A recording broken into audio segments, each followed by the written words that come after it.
사도신경하심으로 우리의 신앙을 하나님 앞에 고백합니다. 나는 전능하신 아버지 하나님, 천지의 창조주를 믿습니다.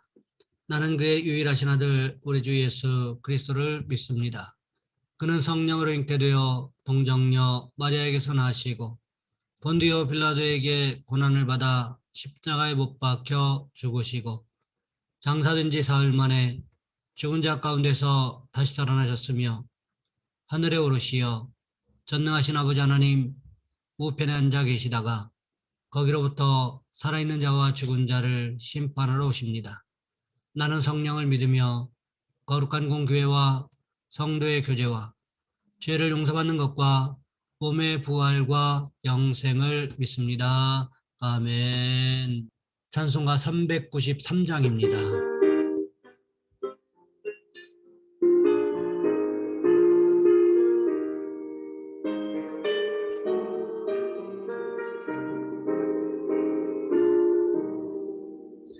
오 신실하신 주 내 아버지여 늘 함께 계시니 두려움 없네.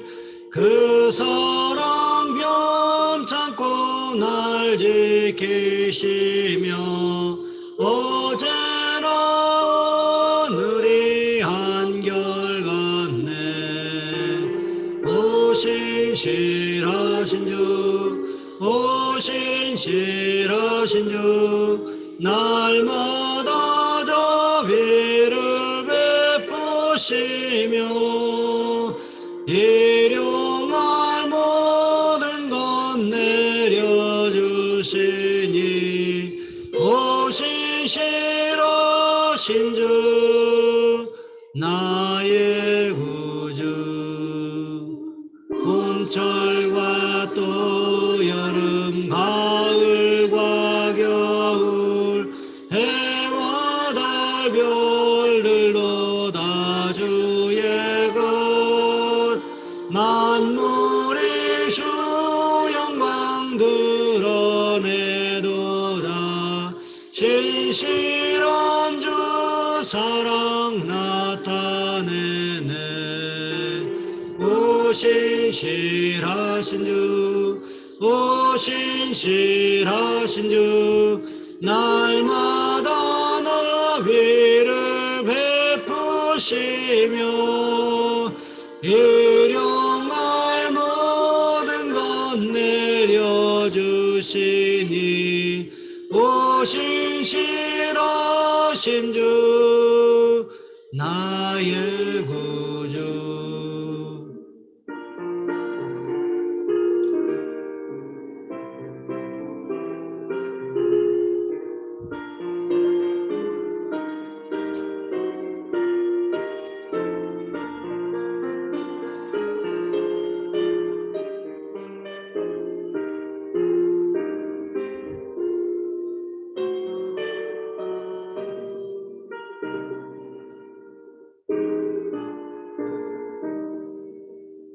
내 죄를 사하여 안위하시고 주친이 오셔서 인도하네.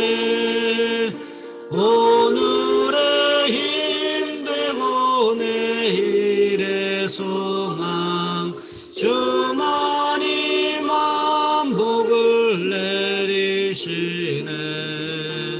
오 신실하신 주, 오 신실하신 주, 날마다 자비를 베푸시며 일용할 모든 것 내려주시니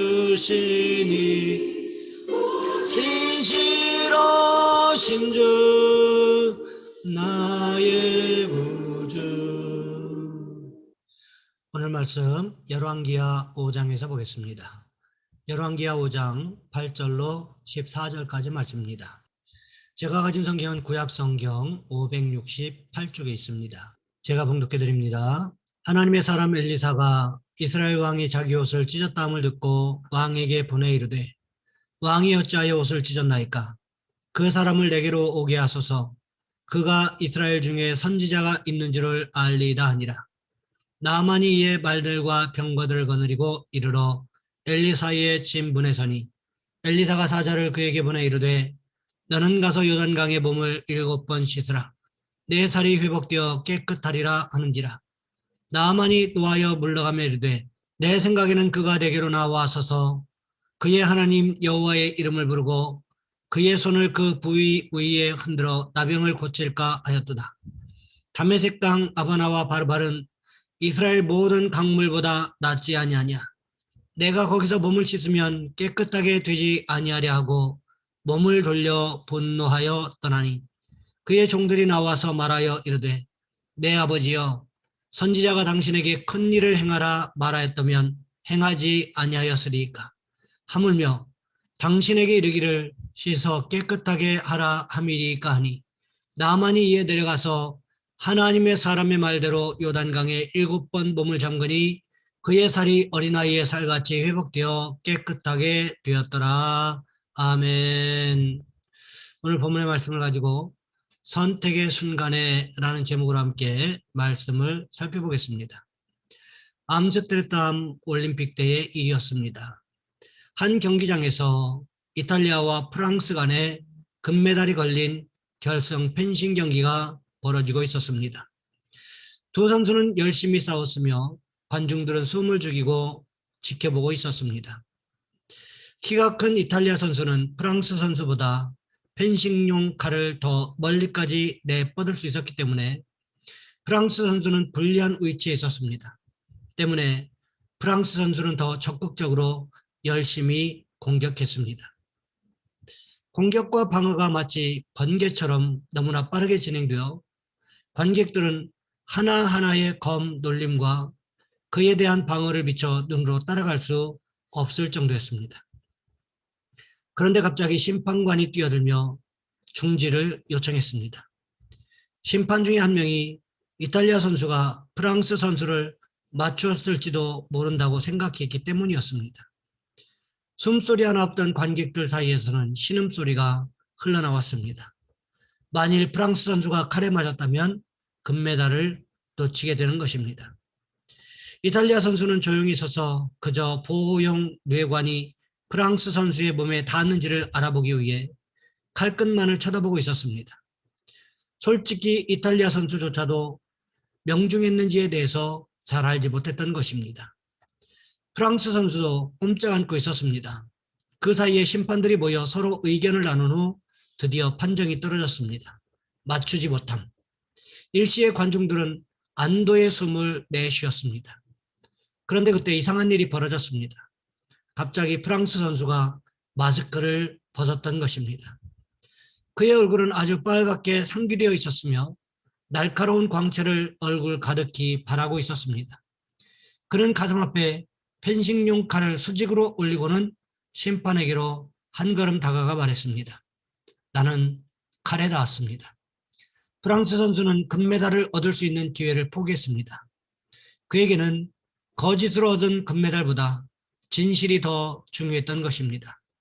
결국 그는 패배자로 자신을 선언했음에도 불구하고 거기에 그는 승리자로 서 있게 되었습니다. 그렇습니다.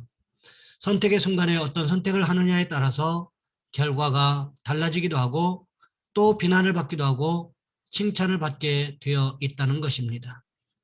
우리가 살아가는 순간마다 사실 선택의 순간이라고 해도 과언이 아닐 것입니다. 이 새벽에 내가 일어날 것인가 말 것인가를 선택하는 문제에서부터 우리는 하루 종일 선택과 선택 사이에서 선택하면서 살아가게끔 되어 있다는 것입니다. 그러할 때 우리는 어떤 선택들을 해오셨습니까? 오늘 본문에도 보시면 선택의 순간에 서 있는 한 사람, 나만 장군이 나오고 있는 것을 볼 수가 있습니다. 나만은 나병을 고쳐달라고 하는 아람 왕의 친서를 들고 이스라엘 왕을 찾아왔습니다. 이스라엘 왕은 아람 왕의 친서를 보는 순간 자신의 옷을 찢었습니다. 왜 그랬습니까? 자신이 나병을 고칠 능력이 없다는 것을 알고 있었기 때문이었습니다. 그때 누구에게 연락이 왔습니까? 엘리사 선지자에게서 연락이 왔습니다. 오늘 본문 8절 말씀을 보시면 이렇게 기록하고 있습니다. 하나님의 사람 엘리사가 이스라엘 왕이 자기 옷을 찢었다 함을 듣고 왕에게 보내 이르되 왕이 어찌하여 옷을 찢었나이까? 그 사람을 내게로 오게 하소서. 그가 이스라엘 중에 선지자가 있는 줄을 알리다 하니라. 엘리사 선지자가 무슨 이야기를 합니까? 나아만을 자신에게 보내라고 하고 있습니다. 왜요? 그가 이스라엘 중에 선지자가 있는 줄을 알게 될 것이라고 말하고 있습니다. 무슨 뜻입니까? 나병을 고치는 것은 하나님의 영역이라는 거지요. 사람이 할 수 있는 영역이 아니라는 것입니다.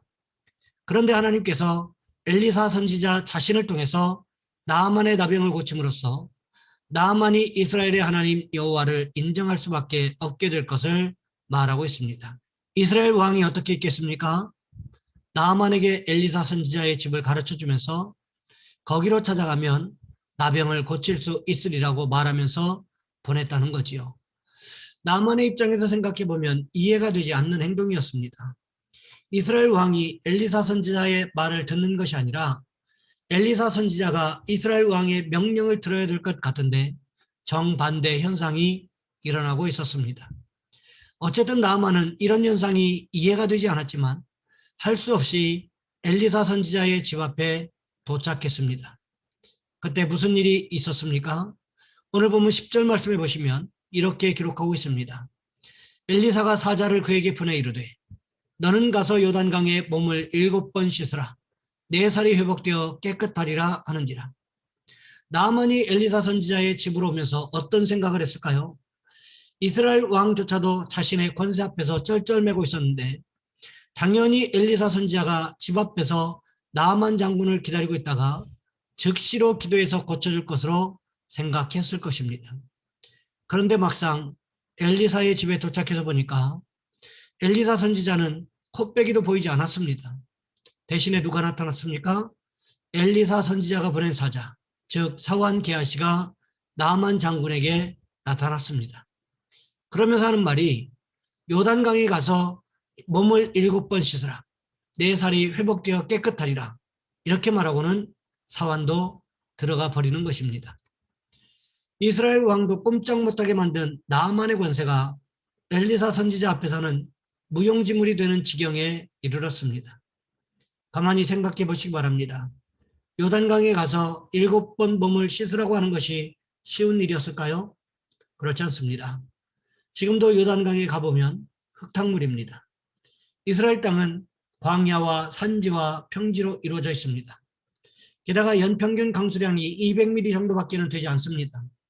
그러다가 보니까 물이 귀하기도 하지만 또 한 가지는 요단강 주변이 평지와 광야이다 보니까 항상 흙탕물이 흐를 수밖에 없는 환경을 조성하고 있었다는 거지요.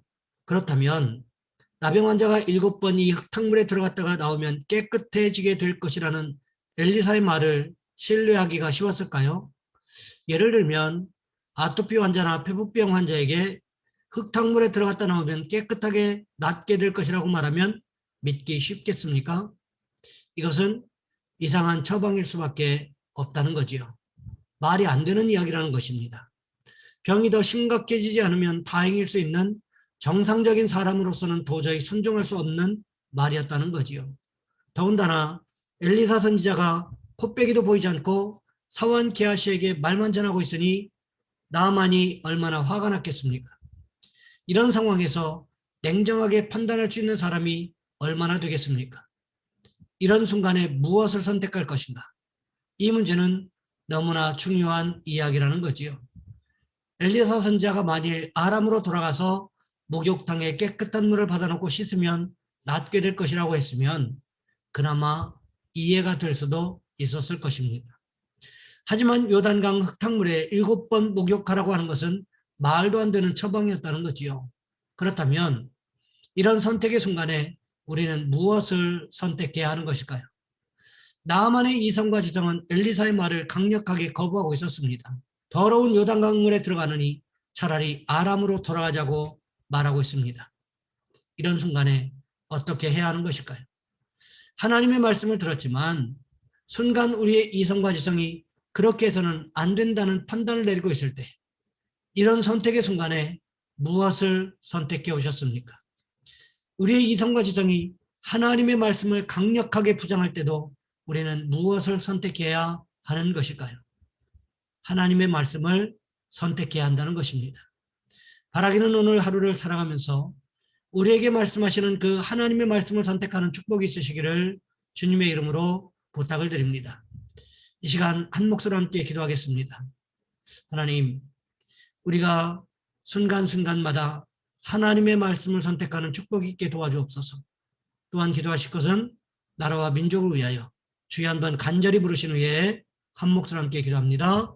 주여, 사랑의 하나님, 우리를 도와주시기를 원합니다.